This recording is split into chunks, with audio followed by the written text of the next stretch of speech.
هذه المنتجات وتكون جزء من حياتي وتكون روتين، وايش فائدتها معي في شهر الخير وكيف ممكن تكون مفيده في العباده. حيوا معي المستشاره الاسريه الاستاذه نبيله ابو فرسن، راح تقدم لنا سفره رمضان مع مكملات جاكسون. حياك الله. الله يحييك، حياكم الله. هذه الساعة المباركة كلها ساعات قليلة وندخل في شعائر جميلة ننتظرها، إيمانيات وصحة نفسية وجسدية، نتمنى أن احنا نستغلها بأكمل وجه. طبعا القرآن الكريم والإسلام يحثنا على الصيام. يا أيها الذين آمنوا كتب عليكم الصيام كما كتب على الذين من قبلكم لعلكم تتقون. تتقون يعني شنو؟ تجتنبون كثير من الأشياء اللي تضر جسدنا ونفسيتنا، وحتى يعني أشياء كثيرة. الصيام يجعل الإنسان يتقي كثير من الأشياء اللي تضره، مثل يعني الصيام وصى عليه الرسول: من لم يستطع الباء فل يتزوج، وإذا ما قدر يتزوج يصوم. إذا الصيام له فائدة كثيرة كثيرة يتعدى يعني من 1400 سنة، ويحث الإسلام على الصيام. وكل يوم تطلع دراسات على أهمية الصيام ودورها في حياتنا ودورها في أسرتنا ونفسيتنا وصحتنا الجسدية. شنو معنى الصيام؟ هو الإمساك عن المفطرات من طلوع الفجر إلى الغروب وغروب الشمس. مفطرات عديدة، احنا اليوم راح نتكلم عن المفطرات اللي هي الأكل والشرب. فوائد الصيام احنا نعرفها كثيرة: إزالة السموم من الجسد أو الجسم. هذا نتيجة شنو؟ إذا جاع الجسد وطال أكثر من 10 ساعات يلجأ إلى حرق الدهون، ونحن نعرف أن الدهون مرتع وأمان ومكان ينام فيه شنو؟ السموم. إذن راح يزيد عندي الحرق إذا أنا صمت أكثر من 10 ساعات أو 12 ساعة، وبذلك الجسم يتخلص من سمومه. إعادة اتزان الجهاز الهضمي، لأني أنا راح أخلي الجهاز الهضمي إيش فيه؟ يرتاح، ريلاكس، يعطي فترة لا للتجدد. هذا هو إعادة اتزانه. طبعا إنتاج خلايا جديدة، كذي نخلي الجسم يساعد على التخلص من السموم، التخلص من خلايا ميتة، وعمل يعني نعطي فرصة للخلايا الجديدة أن احنا نلهي الجسم بدال ما يروح طاقتنا طاقة الجسم كلها للجهاز الهضمي بس اشتغل اشتغل اشتغل، اهضم اهضم اهضم اهضم، احرق احرق احرق. لا، راح يتوقف شوية ويلجأ إلى مهامه الأساسية اللي هو البناء الجديد لخلايا ميتة، لخلايا مسرطنة، لخلايا يعني شاذة. فنعطيه فرصة لهذا. هذا من أهمية، يساعد على علاج التهابات الجسم وأمراض الحساسية. الكثير من الدراسات تقول لك اللي يصوم، طبعا الصيام الصحيح مو بالليل يدبه وياكل مواد سمية وملونة، مواد حافظة، هذا لا، أنا ما أتكلم عن هذا. أتكلم عن الإنسان اللي يستغل الصيام بصورة صحيحة، ومواد غذائية يعني عضوية موثوقة الزراعة. هني يجي شنو؟ إن الجسم يتغلب على التهاباته وحساسية. الكثير من أمراض الأكزيما الصدفية، التهابات المفاصل، التهابات الجسم كلها تقريبا. فترة الصيام إذا استغليتها بصورة جيدة راح أتخلص من معظم التهابات الجسم. وفيهم أكزيما وصدفية راح يلاحظون في نهاية الشهر تقريبا ما يعانون من هذه الأعراض من أكزيما وغيرها. تنظيم الكوليسترول الضار، ليش؟ لأن الجسم حرق الأشياء السمية، الأجهزة الجسم قاعدة تشتغل عدل، الكلى قاعدة تشتغل عدل، فيتخلص الجسم من الكوليسترولات والدهونات الثلاثية وغيرها، وينتج ويرتفع عند الكوليسترول النافع. كذلك يقلل من مستويات السكر في الدم، لأن لها علاقة بالأنسولين والبنكرياس. البنكرياس راح يرتاح، صح؟ فإذا راح شنو؟ يقل نسبتها في الدم، فالسكر راح يلجأ انه هو الجسم يستغل السكر الموجود فيه عمل بقية أعضاء الجسم. كذلك يساعد على حرق الدهون وتقليل الوزن، يعالج ارتفاع ضغط الدم المرتفع، يعزز من الغذاء العادات الغذائية الصحيحة اللي هي شنو؟ مثل تقليل التدخين، مثل الأكل الوجبات السريعة، لأن ما في وقت إني أنا ألجأ إلى المطاعم، راح ألجأ إلى البيت والتغذية الصحيحة والطبخ الجيد تحت معايير. يعني أنتم كربيات بيوت أو أنتم كآباء راح تلجؤون إلى أنكم أنتم صحة أبنائكم، صحة أسركم، راح تلجؤون إلى طرق صحية عشان استثمر في جسمك. جسمك هو الاستثمار الصحيح. إذا استثمرت في جسمك راح تعيش صح، راح تنجز صح، راح تجيب فلوس صح. لكن المريض ما راح يطلع، يكون تعبان، كله نايم، فلوسه وين تروح؟ على المرض، على الطبيب. ما راح أكون حتى في سفراتي ما راح أكون سعيدة، تعبانة صح.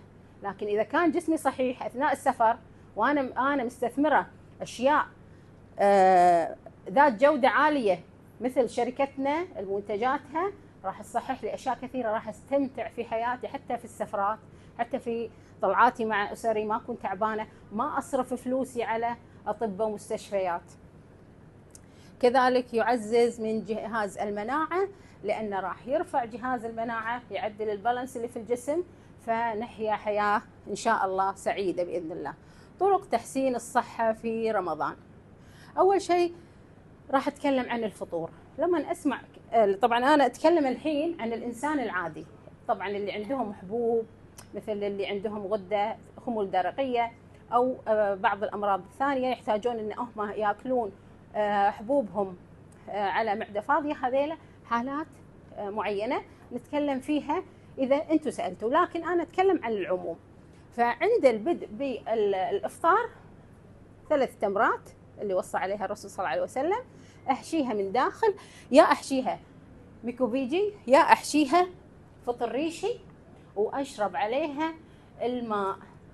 إذا كان أنا عندي المنتجات في دولتي حبوب كاندي يسمونها، فأنا آخذ الكمية اللي آخذها يعني في أيام الفطر.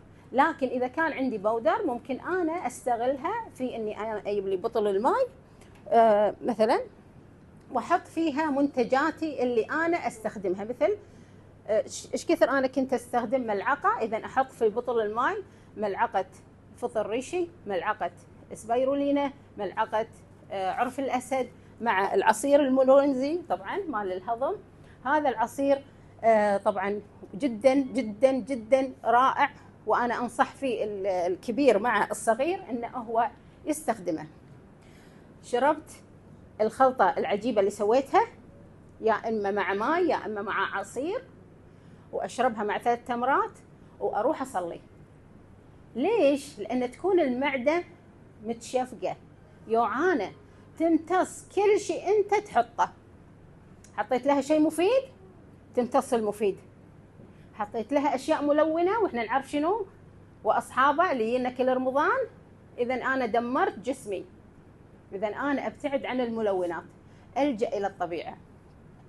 شربت كليت 3 تمراتي وشربت العصير الرائع، الخلطة العجيبة، أروح أصلي 20 دقيقة 30 دقيقة وأرجع، وراح آكل بعدها أشرب آكل سلطتي. طبعا السلطة أنا حطيت لكم نماذج مثل سلطة السيزر اللي هو الخس مع الدجاج، أو سلطة الخيار. وطبعا عندك أنواع من الشوربات، أنا أقدر أنا أستغل هذه المنتجات في إعداد شوربتي أو إعداد سلطتي. سلطة عادية، لكن شنو اللي يختلف عندي؟ الدريسنج، الصوص اللي أحطه فوقه. لا ألجأ إلى الجمعيات، أنا أقدر أسوي الصوص في بيتي. عندي الخل، الأرز ربع قفشة، زيت الزيتون، دبس التمر، دبس الرمان، كذلك عندي عصير الروزيل أقدر أنا أستغله، ملح الهملايا. هذه كلها منتجات انا اشتريها من الجمعيه او السوبر ماركت، اغير بقالتي، اغير مكان مشترواتي، اشتريها من مكان ذو جوده عاليه من 30 سنه بالسوق. الحين اسهمها قاعده تنافس شركات عالميه. ابتدأ بفرد، وصلنا الحين 16 مليون. هل ال 16 مليون يو على كذبه او احد استغفلهم؟ لا، ما اعتقد 16 مليون راح يصدقون فيه ويأمنون في شركه لها 30 سنه، صح ولا لا؟ كذلك الشوربه انا قاعده اقول لكم نصيحه اخت، الشوربه الخضراء اللي هي شنو الشوربه الخضراء؟ شوربه السبانخ، شوربه الكوسه، شوربه البروكلي، اقدر اضيف لها في نهايتها السبيرولينا لان لونها اخضر، راح اعزز شوربتي. اما اذا كانت شوربه العدس، شوربه القرع، شوربه الخضار مع الجزر، اقدر استخدم معاها الميكوبيجي والفطر الريشي. طبعا الفطر الريشي هذا عجيز، انا للامانه احب الطبخ. اليوم انا حطيت الفطر الريشي على اطباقي لذيذه، اعطاني طعم جديد وعزز القيمه الغذائيه لي ولافراد اسرتي. طبعا سلطه الخضار اقدر احط فيها اللي هو الاسبيرولينا، والفطر الريشي هني انا حطيت الميكوبيتا اذا لاحظتوا. شربت شوربتي، كليت سلطتي، الالياف، صح؟ الجا الى الطبق الرئيسي. طبعا الاطباق الرئيسيه احنا كويتيين ونحب الدسومه ونحب صح، لكن يقول لك اذا كليت اكل بهدوء، اذا كليت مزج بالاكل. عفوا عن هالكلمه، لا ابلع. ليش لا ابلع؟ لان هناك خلايا عصبيه في المعده تاخذ ثواني الى ما توصل الى المخ وتقول له ستوب. لكن اذا انا كليت بدون مضغ وبدون مزاج وانا يعني ما ادري ايش اقول لكم، انا الحين انا احس بطعم افطار صيام للحين، افطار رمضان القادم للحين بحلجي القادم، فانا لازم اكله بهدوء واكله برويه عشان احس بطعمه. هذه الفتره اللي لما توصل الاشاره العصبيه الى المخ ما راح اكل الطبق كله، ولا الصراحه يعني لمؤاخذه السفره كلها، راح اشبع. هذا الصحيح، اني انا امضغ الطعام، وهذا ما يوصون عليه اخصائيين التغذيه والدكاتره، اني اكل بهدوء. وكذلك اطباق متنوعه وطبختها بطريقه صحيه. عندي هني الربيان، طبعا احنا كويتيين وخليجيين وعرب نحب الربيان، نستخدم منتجات انا حطيتها اللي هي البهارات.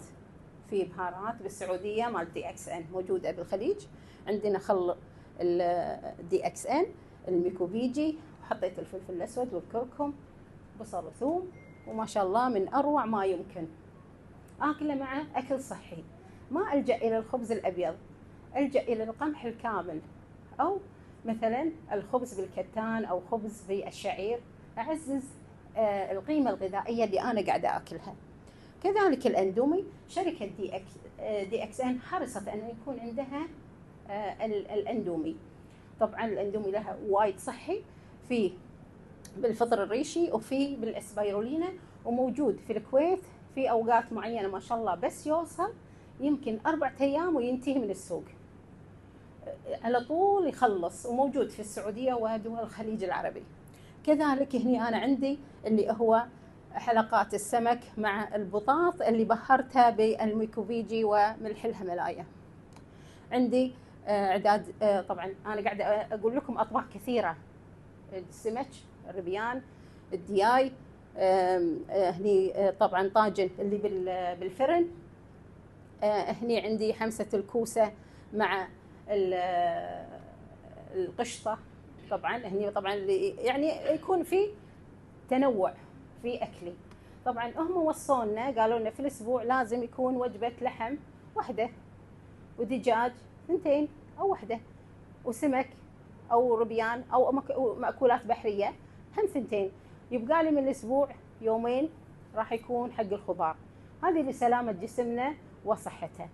يوصينا علماء التغذيه يقول لك اذا كليت اكل صنف واحد، انت لاحظ، او صنفين. يعني شنو؟ يعني ما يصير انا اكل دياي مع سمك مع لحم. يعني شلون انت معقوله؟ اي معقوله. سويت مكبوس لحم وكبه مثلا ربيان وكلوب ساندويتش دياي او ديش رومي. كم صنف انا كليت الحين؟ ترى ما كليت شيء. انا شنو كليت؟ لا، سوينا لخبطه في الجهاز الهضمي. بتي الانزيمات، بتي الاحماض تبي تهضم، راح يكون كل واحد له طبعا كيميائيه معينه عشان ينهضم، والامعاء والمعده تقدر تكسره ويروح الامعاء.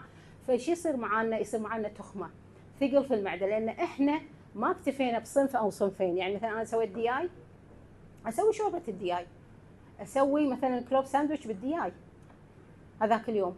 سويت خضار، التزم بالخضار طول اليوم. ليش؟ لاني انا كذي احمي جهازي الهضمي. طبعا هني طاجن الخضار هذا وايد زين الامانه، اذا في الايام اللي احنا بنريح نفسنا ما نبي ناكل لا لحوم ولا اسماك. وجبه خفيفه. طبعا احنا خلصنا، رحنا صلاه التراويح، صلينا العشاء، نرد نبي نحلي، صح؟ نحلي في اشياء من الدي اكس ان. سويت كيكه حطي فيها فطر ريشي، مثل ما تحطين البيكنج باودر حطي فيها فطر ريشي. سويت البسبوسه حطي فيها فطر ريشي، حطي فيها ميكوفيجي بعد، احطها في حلوياتي. سويت المصابيب او خبز العروق او خبز اللي يسمونه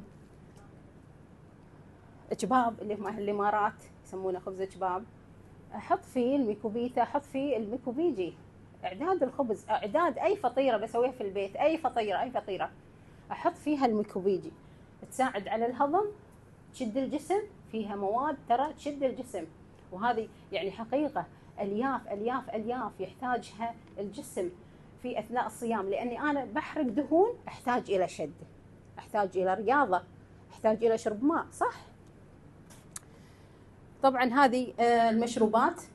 عندنا القهوه العربيه اللي من حلوها، طبعا بسيطه جدا، اللي هو القهوه الكريميه، احطها في شو اسمه، احطها في المطاره واحط عليها هيل وزعفران وماي حار فقط، تصير مثل القهوه السعوديه اللي هو الشقره. حبيتها لا شماليه، احبها سوداء. الجا الى اللي هو القهوه السوداء، مو حاطه صورتها للاسف. القهوه السوداء هيل وزعفران وشويه مسمار، وانتظر الماء الحار واحطه. هذه طبعا تساعدني في ايام السفر لانها سهله، ما تبي يعني تعال اغلي وتعال غسل وتعال حط في المطاره، اشربها، غسل المطاره، انتهى الموضوع. عصائر عندنا اللي بعد صلاه التراويح يبي يشرب له شويه مثل مياه غازيه، اعززه بالروزيل وحلقات شو اسمه الليمون والنعناع. طبعا هني عندي الروزيل كذلك، وهني عندي اللي هو الكوردباين مع روزيل، وهني الكرك اقدر اسويه هم من منتجات دي اكس ان. وجبة السحور يجب ان تكون فيها بروتين عشان تشعرني بالشبع طول اليوم، ما طبعا ما اجوع. اللي هو مثل الفول، طبعا حمسة الفول احط فيها الميكوبيجي وخل الارز، طبعا وايد راح تعزز لك وجبة السحور. كذلك عندنا هني الشوفان مع الفواكه كوجبة سحور. ممكن هني اسوي الاومليت واحط له الميكوبيجي والبقدونس واعززه بالفواكه كوجبه سحور. هني مسوين الشكشوكه او البيض وطماط مع الميكوبيجي وملح الهملايه. نصائح من ذهب. طبعا في الصيام لازم انتبه الى شغلات معينه، اللي هو اني انام كافي. النوم بالليل لا يغنيني عن النوم بالنهار، ما يغني نومة الليل غير. الجسد له ساعة معينة بيولوجية يمشي عليها، لازم احنا نراعيها لصحة اجسادنا. كذلك عدم الأكل بسرعة مثل ما تكلمنا قبل شوي، بهدوء. نشرب كمية كافية. احنا يوم نصوم ترى ننسى نشرب الماء. الماء ما يغنيه العصير ولا يغنيه القهوة والشاي. ماي احسب الماي ايش كثر انا احتاج. 30 ضرب وزني، 30 ضرب الوزن اللي انت فيه. يعني مثلا يعني لا مؤاخذة الوزن 50 في 30 1500 يعني شنو 1500 ملي، يعني لتر ونص. وزني 100، 30 3 لتر يعني 3 لتر. ما اشرب لتر واقول لا والله ترى انا شربت. واذا بتلاحظ تراقب نفسك، حط القنينات الماء يمك يوم قبل اذان الفجر بنص ساعه. انتبه، انت لازم تكون انت اللي تحاسب نفسك، لان انت استثمارك في جسدك. كذلك لا ننسى دور الرياضه. لازم رياضه عشان انا يعني جسمي يصير لين، مفاصل تصير لينه، في حرق. طبعا اللي عندهم امراض مثل السكر والقلب والشرايين انا ما انصحهم ابدا قبل الفطور او اثناء الصيام يؤدون الرياضه. طبعا بعد اذان العشاء نص ساعه ربع ساعه اي رياضه محببه، دراجه ثابته، مشي، ايروبيك في البيت، اي شيء تركبين الدرج وتنزلين، اي رياضه انت تحسين فيها لازم ما يمر عليك 24 ساعه الا ممارسه جزء معين، من ربع لنص ساعه ان شاء الله يكون كافي. طبعا كل عام وانتم بخير. معاكم نبيل ابو فرسن، وحابكم وايد ومشكورين على حضوركم.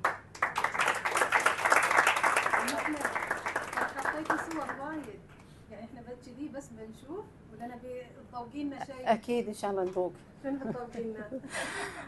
انا طبعا انا لما تكلمت في سويت لكم القهوه اللي هو من القهوه الكريميه مع الهيل والزعفران، هذه سر الخلطه.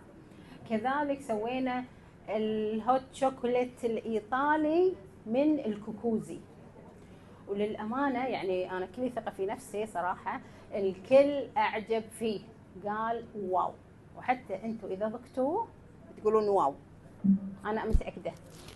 فالإنسان لازم يكون واثق من نفسه، لأنه يستخدم منتجات عالية الجودة في شركة آمنة لنا وأفراد أسرتنا. وكل عام وأنتم بخير. وأنتم بخير. حيوة يا أستاذة نبيلة. الناس اللي قاعدين في الصوب هذا لا شايفيننا ولا نحن شايفينهم. تعالوا هنا، هذا مكان فاضي، انتقلوا بسرعة، توكلوا على الله يتحركوا. طيب شكرا استاذه نبيله، شكرا. الله يسلمك. طبعا ابو محمد، استاذه نبيله يعني دائما تحب انها تتميز، راح تقدم هداياها من عندها، ولذلك يعني من حظكم انتبهوا لانه حتكون اسئله. ترى هذه الزجاجه الصغيره فيها طاقه، ما اعطيناكم اياها تتصوروا معها، لا تشربوها. ايوه موجود. بس ابو محمد هذا بطل مدعوب عليه. محمد هذا شنو؟ قهوه شنو؟ هذه قهوه عربيه. يلا القهوه السعوديه الشقره. حافظ ساعدنا بعد اذنك. يلا قهوه عربيه. يلا. طيب احمد اسحبي رقم ان شاء الله. والهوت شوكليت بعد اليمين. وهذا هات شوكليت ام احمد. اي نعم، بالطريقه الايطاليه. لو يحبوا ينتقلوا الشباب اللي في الزاويه. في حد من الشباب بيحب يساعدنا يصب قهوه؟ خلي الشباب. هذه هوت شوكليت. هاي الشباب شايفه يا محافظ؟ هاي الشباب. يسرى الرشيدي. يسرى الرشيدي. اين يسرى الرشيدي؟ يسرى الرشيدي. يسرى الرشيدي ما جاتش. بعده الهام الدعيجي. الهام الدعيج. ايمان الدعيج. لا الهام وحده الهام. ما برضه في ايمان الدعيج. هنيالنا الهام موجوده؟ موجوده؟ بعد مايت موجوده؟ اوكي اعطينا المايك. خلاص يلا اسال السؤال يا محمد.